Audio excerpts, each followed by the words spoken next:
जुड़े हमारे खास कार्यक्रम माय बॉडी माय केयर में मैं प्रियांशा लाजरस आप सभी का स्वागत करती हूँ।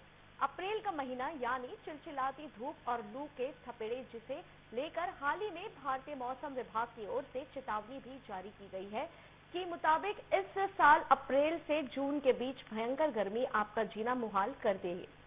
ऐसे में इन दौरान चलने वाली हीट वेव से अपना बचाव करना बेहद है। अत्यधिक गर्मी और उमस बेहद असुविधाजनक हो सकती है और खासकर शिशुओं, बच्चों, गर्भवती महिलाओं और बुजुर्गों के लिए यह गंभीर स्वास्थ्य समस्याएं हो सकती है। सावधानी के बिना ज्यादा गर्मी से हार्ट स्ट्रोक और यहां तक कि मौत भी हो सकती है। ऐसे में गर्मियों के चलने वाली हीट वेव के बचाव के लिए आज हम आपको बताएंगे कुछ सेफ्टी टिप्स और हीट वेव से जुड़ी जरूरी बातों के बारे में।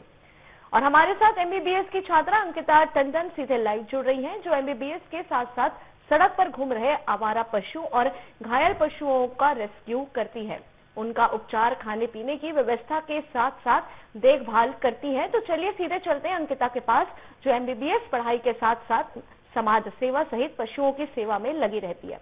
बहुत बहुत स्वागत है अंकिता जी आपका हमारे चैनल में। अंकिता जी, क्या आप मुझे सुन पा रही हैं? हाँ जी, बिल्कुल। बहुत बहुत स्वागत करती हूँ मैं आपका डीए न्यूज प्लस में। बहुत बहुत धन्यवाद। अंकिता जी, मैं सबसे पहले आपसे ये जानना चाहूंगी कि आपने पढ़ाई कैसे की और साथ साथ समाज को सेवा और पशुओं की सेवा करती हैं, उसकी प्रेरणा आपको कहाँ से मिली?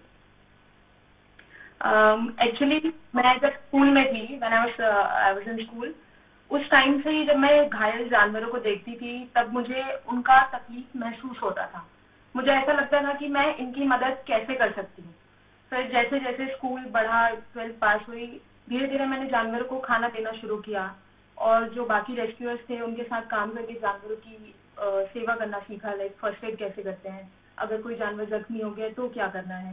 धीरे धीरे करते करते सीख गई और 12th के बाद मैंने 2 साल ड्रॉप लेके अभी एमबीबीएस में एडमिशन लिया। तो ऐसा लगा था एक टाइम के लिए कि शायद ये काम थोड़ा रुक जाएगा, बट ऐसा हुआ नहीं। एमबीबीएस भी चल रहा है और एनिमल रेस्क्यू भी चल रहा है और ये काम जिंदगी भर चलता रहेगा। जी अंकिता, आपका कार्य सही में बहुत ही सराहनीय है। मैं आपसे एक सवाल और करना चाहूंगी कि आप एमबीबीएस की छात्रा हैं, इसके साथ आप पशुओं की सेवा भी करती हैं, आप दोनों चीजें कैसे मैनेज करके चलती हैं? नो डाउट थोड़ा मुश्किल होता है, टाइम की बहुत कमी हो जाती है, कभी कभी अपने लिए भी समय नहीं मिल पाता। बट एक होता है ना कि आप अगर कुछ करना चाहें, आप कोई चीज ठान लें, तो कितने भी प्रॉब्लम्स हो वो सारे साइड हो जाते हैं और आप काम करने के लिए पीछे नहीं हटते। कभी कभी ऐसा होता है कि मुझे नींद कम लेनी पड़ती है क्योंकि पढ़ाई भी इम्पोर्टेंट है और जानवरों की सेवा तो ऑब्वियसली इम्पोर्टेंट है, तो थोड़ा टाइम मैनेजमेंट आगे पीछे होता है। बाकी काम तो हो जाता है, आप जो करना चाहें आपने दिल से ठान लिया तो आप वो करके रहेंगे। चलिए अब मैं अपने अगले सवाल पर आती हूँ। गर्मी के महीनों में हम कैसे सुरक्षित रह सकते हैं? आने वाले दिनों में जैसा कि मौसम विभाग ने चेताया है कि बहुत ज्यादा भीषण गर्मी पड़ने वाली है, वहीं हमारे स्वस्थ हम कैसे रह सकते हैं गर्मियों में? सबसे पहले तो आप वो चीजें अवॉइड करिए जो आपको हीट स्ट्रोक पॉसिबिलिटी उसकी हो सकती है, जिस चीजों से, जैसे अगर कोई काम नहीं है तो आप बाहर ही मत जाइए। जब तक कोई इम्पोर्टेंट काम नहीं है तो आप दोपहर में बाहर मत जाइए। अगर आपको जाना पड़ रहा है तो आप हल्के कपड़े पहनिए जिससे गर्मी ज्यादा ना लगे। अपने गाड़ी के डिक्की में एक बॉटल पानी का जरूर रखें और जब तक इम्पोर्टेंट नहीं है घर से बाहर तो जाए ही मत, क्योंकि जिस हिसाब से गर्मी अभी हर दिन बढ़ रही है तो हीट स्ट्रोक के चांसेस बहुत ज्यादा बढ़ जाते हैं। तो इट्स बेटर, अगर आपको गर्मी लग भी रही है तो आप हाइड्रेटेड रहिए, जैसे नारियल पानी पीजिए, क्यूकम्बर खाइए, वाटर जिसमें ज्यादा होता है वो सारे फ्रूट्स आप ले सकते हैं। तो जब तक जरूरत नहीं आप बाहर जाइए मत। That is the most important thing I would suggest everyone. जी अंकिता जी, गर्मियों में हाइड्रेटेड रहने की आपने बात कही है, तो मैं आपसे ये जानना चाहूंगी मुझे कितना पानी पीना चाहिए, या जो व्यूवर्स इस वक्त आपको जो दर्शक देख रहे हैं उन्हें बताइए कि हमें हाइड्रेटेड रहने के लिए कितना पानी पीना चाहिए? देखिए, अगर कोई एडल्ट है तो उसे तो 2 से 3 लीटर डेली पानी पीना चाहिए। 2 से 3 लीटर आपकी रिक्वायरमेंट है। आप 8 से 10 ग्लास पानी हर दिन मतलब पीजिए, उससे कम तो आपको पीना ही नहीं है। और अगर बच्चे हैं लाइक 18 साल तक के, उनको 2 लीटर मैक्सिमम पीना चाहिए और जैसे हम एडल्ट हैं तो हमको 3 लीटर की रिक्वायरमेंट होती है। तो आप हर आधे घंटे में थोड़ा थोड़ा भी पीते रहेंगे तो 3 लीटर हो जाता है रिकवर। जी अंकिता जी, गर्मियों में अगर ठंडा रखना है हमें अपने शरीर को, तो वो कौन से खाद्य पदार्थ मदद कर सकते हैं? देखिए, इसमें सबसे पहले तो जिस भी फ्रूट में आपको सामने से पता चल जाता है कि इसमें ज्यादा पानी है, तो सबसे पहले तो कोकोनट वाटर आप ले सकते हैं, क्यूकम्बर खा सकते हैं, ककड़ी खा सकते हैं, अम, और ऐसे बहुत सारे सैलेड हैं जिसमें बहुत पानी मिलता है, वो सब आप खा सकते हैं। ठंडी चीजें खाइए, ज्यादा पकी हुई तली हुई गर्मी वाली चीजें नहीं, क्योंकि ये बॉडी में और हीट प्रोड्यूस करते हैं। तो आप जितना ज्यादा ठंडा खाएंगे, आप आइसक्रीम भी खा सकते हैं। और फ्रूट्स तो आप बिल्कुल खाइए, साइट्रस फ्रूट खाइए, संतरा हो गया, क्यूकम्बर, वाटरमेलन, ये सब आप बिल्कुल खाते रहिए। वाटर सबसे ज्यादा इम्पोर्टेंट है कोकोनट वाटर, वो तो आपको पीना ही चाहिए डेली। जी अंकिता जी, गर्मियों में सनस्क्रीन लगाना क्यों जरूरी होता है?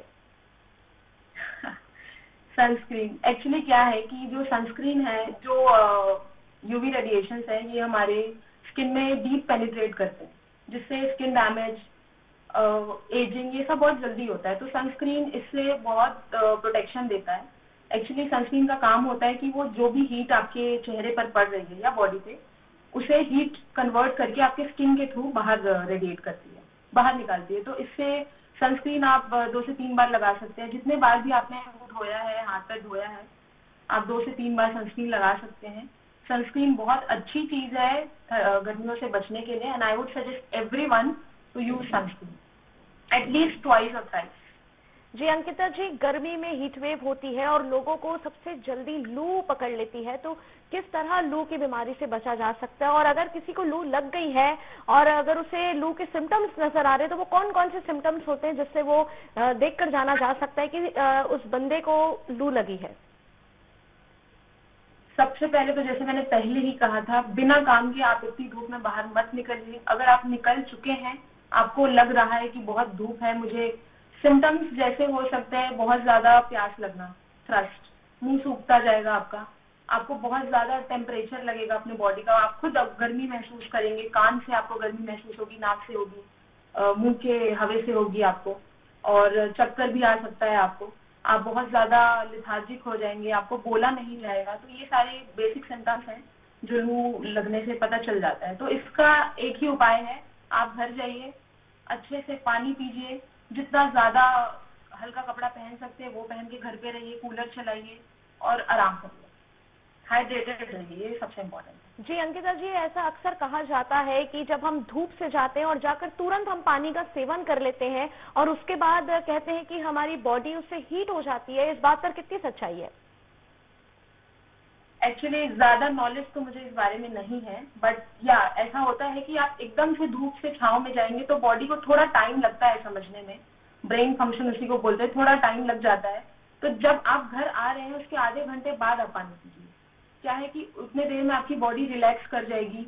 आप एकदम से धूप से आके धड़ाधड़ पानी पियेंगे तो वो आपकी बॉडी को कहीं ना कहीं थोड़ा हार्म तो करेगी। तो इट्स बेटर कि आप पहले आइए घर, रिलैक्स करिए, तुरंत मुंह भी नहीं धोना चाहिए, रिलैक्स करिए, बॉडी को शांत रखिए, फिर आप आधे घंटे बाद पानी वानी पीजिए। जी अंकिता जी, अगर मैं बच्चों की बात करूं तो बच्चे जो स्कूल जाते हैं और बाहर खेलने की जिद करते हैं कड़ी धूप में, उन्हें कैसे बचाव किया जा सकता है? और अगर बच्चे नहीं मानते हैं फिर भी उनके बॉडी के वाटर लेवल को मेंटेन करने के लिए क्या कुछ नुस्खे अपनाने चाहिए? देखिए, बच्चे तो जिद्दी होते ही है, नो डाउट। तो पेरेंट्स ये कर सकते हैं कि दोपहर जो टाइम है, एक पीक टाइम होता है 12 to 4 का, उस बीच में तो बच्चों को भेजे ही ना खेलने बाहर। और रही बात स्कूल की, तो स्कूल में तो बच्चे क्लासेस के अंदर ही रहते हैं, और जब वो घर आ रहे हैं, खेलने जा रहे हैं, तो पेरेंट्स ये कर सकते हैं कि उन्हें पानी का एक बॉटल जरूर दें, साथ में जैसे मैंने कहा था हाइड्रेटेड फ्रूट्स दें जिसमें पानी का कंटेंट बहुत ज्यादा होता है। सेकेंडली, सनस्क्रीन लगा के भेजें, और उन्हें ये जरूर बताएं बच्चों को कि हर आधे घंटे में आप थोड़ा थोड़ा पानी पीते रहिएगा, और उन्हें जो हार्मफुल चीजें हैं उससे भी अवेयर कराएं कि अगर आप पानी नहीं पियोगे तो क्या हो सकता है, आप गिर सकते हो चक्कर खा के, आप बोल नहीं पाओगे, चल नहीं पाओगे। तो इससे अच्छा उनको थोड़ा सा अवेयर कराना चाहिए कि ये चीजें हो सकती है अगर आप ऐसा ना करो। तो बच्चे ऐसे ज्यादा सुनते हैं अगर आप उनको कॉम्प्लिकेशंस पहले बताएंगे। जी अंकिता जी, हर मौसम में हमारे खान पान का हमारे शरीर में बहुत असर देखा जाता है। अगर मैं कहना चाहूँ तो लाइफस्टाइल का, तो गर्मियों में हमें किस तरह से लाइफस्टाइल अपनानी चाहिए और किन किन खाने का और खाद्य पदार्थों का सेवन करना चाहिए जिससे हम गर्मियों के मौसम में तंदुरुस्त रहें? सबसे पहले तो आप तले हुए चीजों को अवॉइड करिए, मैक्सिमम जितना ज्यादा आप कर सकते हैं करिए, ये बॉडी में नो डाउट हीट बढ़ाता है। सेकेंडली, आप लाइट फूड से शुरू करिए अपना ब्रेकफास्ट। आप फ्रूट्स तो लीजिए ही लीजिए, साथ में सैलड लीजिए, टमाटर, क्यूकम्बर, ककड़ी, अभी तो ककड़ी आई है इस सीजन में, आप ये सब खा सकते हैं। फिर आप अपना जो जो टाइम है, लंच टाइम, ब्रेकफास्ट, ये सब आगे पीछे मत करिए, इससे क्या है बॉडी को बहुत इफेक्ट पड़ता है। आपने अगर 9 बजे ब्रेकफास्ट किया तो आप 9 बजे ब्रेकफास्ट ही करिए। 2 बजे लंच का टाइम है तो आप 2 बजे लंच करिए। आपका स्नैक टाइम हो रहा है 6 बजे तो आप स्नैक टाइम, और चाय, मैं चाय के बारे में कहना चाहूंगी, एवरीबडी लव्स चाय। तो अभी गर्मी के मौसम में चाय थोड़ा कम कर देना चाहिए, क्योंकि वो पानी का एब्जॉर्प्शन जो है वो बॉडी में बढ़ाता है, तो इससे पानी की कमी हो सकती है। सो इट्स बेटर कि आप चाय तो अवॉइड ही कर दीजिए अभी कुछ टाइम के लिए। और नॉर्मल आप जो खाते हैं, दाल चावल सब्जियां, हरी सब्जियां खाइए, green leafy vegetables and all citrus food, ये सब आप कर सकते हैं। जी अंकिता जी, आप पशुओं से भी काफी आपका लगाव देखा गया और आप पशुओं की सेवा में भी हमेशा आगे रही हैं, तो मैं आपसे ये सवाल जानना चाहूंगी कि किस तरह से ये आपको प्रेरणा मिली ये कार्य करने की? प्रेरणा, जैसा मैंने कहा था, मैं जब स्कूल में थी, जब भी मैं सब्जी मंडी में बहुत सारे गाय भैंसे घूमती रहती हैं, तो पेरेंट्स के साथ जब मैं सब्जी लेने जाती थी तो I used to see those cows, buffaloes जो दर्द में रहते थे, जिनका पैर टूटा हुआ रहता था, तो अक्सर मुझे बहुत तकलीफ होती थी और मैं अक्सर माँ बाप से बोलती थी कि मैं क्या कर सकती हूँ इनके लिए हेल्प करने के लिए। और नो डाउट मुझे बचपन से ही इंसानों का डॉक्टर बनना था, तो दो कॉम्प्लिकेटेड थोड़ी चीजें थी। बट धीरे धीरे जैसे जैसे एज बढ़ी, समझदारी आई, मैंने 12th पास किया, आई रियलाइज कि दोनों काम साथ में किया जा सकता है, नो डाउट। और मैंने 11th-12th से ही जानवरों को खाना देना शुरू कर दिया था। ठंडी में उनके लिए मैं घर से कपड़े काट के लेकर जाती थी, जो टिफिन मुझे मम्मी भेजती थी उसमें से 2 रोटी जानवरों को देना। ये सब धीरे धीरे करते करते आई रियलाइज कि ये काम करते ही रहना है, ये रुकेगा नहीं। उसके बाद जैसे मैंने 12th पास किया, फिर MBBS में एडमिशन लेने के बाद यहाँ मुझे और भी काफी चीजें सीखने को मिली मेडिसिन से रिलेटेड, और मैंने बहुत सारे वेटनरियंस के साथ भी काम किया है, केसेस देखे हैं, तो नॉलेज वहां से भी गेन हुआ कि आप किसी जख्मी जानवर को देख रहे तो कैसे हेल्प कर सकते हैं। सो जो प्रेरणा आप कह रही हैं वो उन जख्मी जानवरों को देख के मिली कि अगर इनके लिए मैं कुछ कर सकती हूँ थोड़ा सा भी तो मैं करूंगी। तो तब से मैंने शुरू कर दिया, 11 से मैंने शुरू कर दिया था फीडिंग, और अभी तक चल रहा है ये काम। जी अंकिता जी, आपने अब तक कितने जानवरों का रेस्क्यू कर लिया है और कौन से वो जानवर हैं जिनसे आपको सबसे ज्यादा लगाव होता है ना? जैसे कुछ लोग होते हैं जिन्हें कुत्तों से, किन्हीं को गायों से बहुत लगाव होता है, तो आपको वो कौन से जानवर जिनसे आप सबसे ज्यादा लगाव महसूस करती हैं? थोड़ा कॉम्प्लिकेटेड क्वेश्चन है, क्योंकि मेरे लिए सारे जानवर एक जैसे हैं, नो डाउट। एंड ऐसे तो मैं काउंट नहीं बता सकती मैंने कितने जानवरों की लाइफ बचाई है आज तक, क्योंकि काउंट करने बैठे तब तो बहुत समय निकल जाएगा। तो जब जो बच्चा आता है उसका ट्रीटमेंट किया, वो ठीक हुआ, उसे जाने दिया, तो this is how it works. Actually कोई काउंट नहीं है, बट ये मैं जरूर कह सकती हूँ कि 11वीं से लेकर अब तक मैंने बहुत सारे बच्चों के साथ समय बिताया है, और हर एक बच्चा, उसकी मेमोरी, उसके साथ मैंने जो भी टाइम स्पेंड किया है, सब बहुत प्रीशियस था। मुझे सारे जानवरों से बराबर प्यार है, किसी के लिए थोड़ा कम, किसी के लिए थोड़ा ज्यादा, ऐसा बिल्कुल नहीं है। लेकिन एक चीज मैं कहना चाहूंगी कि जो डॉग्स हैं, सबसे ज्यादा कॉम्प्रोमाइज लाइफ उन्हीं की होती है, क्योंकि वो सड़क पर घूमते हैं आवारा, उन्हें ढंग का खाना नहीं मिलता, पानी नहीं मिलता। कुछ लोगों को जानवर से डेफिनेटली नफरत भी होती है, क्योंकि गाय को सब रिलीजियस मुद्दे से लेके खाना पीना मिल ही जाता है, बट जो कुत्ते हैं उन्हें बहुत मुश्किल होती है खाना ढूंढने के लिए, पानी ढूंढने के लिए। प्लस कभी कभी कोई मार दिया तो एग्रेशन बढ़ जाता है डॉग्स में, तो बहुत सारी प्रॉब्लम्स है। तो समवेयर आई वुड से कि मैं डॉग्स के लिए थोड़ा ज्यादा सोचती हूँ, क्योंकि उनके साथ बहुत सारे प्रॉब्लम्स मैंने देखे हैं और आज भी देखने पड़ते हैं। जी अंकिता जी, DA न्यूज प्लस के माध्यम से आप हमारे व्यूवर्स को क्या संदेश देना चाहेंगी? मैं यही संदेश देना चाहूंगी, क्योंकि मेरा जो पर्सपेक्टिव है वो एनिमल राइट्स है, तो मैं बस यही कहना चाहूंगी कि आप अगर जानवर की सेवा नहीं कर सकते, आप जानवरों को खाना नहीं खिला सकते, आप जानवरों को रेस्क्यू नहीं करवा सकते, तो आप उन्हें नुकसान भी मत पहुंचाइए। आप अगर उन्हें खाना नहीं दे सकते तो आप उन्हें मारिए भी मत। और अगर आपके मन में है कि आप कुछ करना चाहते हैं, तो ऐसे बहुत सारे एनिमल रेस्क्यूअर्स हैं, NGOs हैं, जहां आप कॉल करके तुरंत सूचना दे सकते हैं किसी भी जानवर, अगर आपको कोई जख्मी जानवर दिख रहा है तो मैं यही कहना चाहूंगी कि आप सबसे पहले शुरुआत अपने थाली से कर सकते हैं, किसी भी जानवर को ना खाकर, क्योंकि सबसे बड़ा जो मिथ है एक नॉर्मलाइज कर दिया है लोगों ने कि मुर्गी मांस मटन खाना बहुत नॉर्मलाइज्ड है, बट अगर आप ध्यान से देखेंगे तो हर जानवर को दर्द महसूस होता है, हर जानवर जीना चाहता है, हर जानवर का परिवार होता है। तो हमें थोड़ा संवेदनशील जानवरों के लिए होना चाहिए।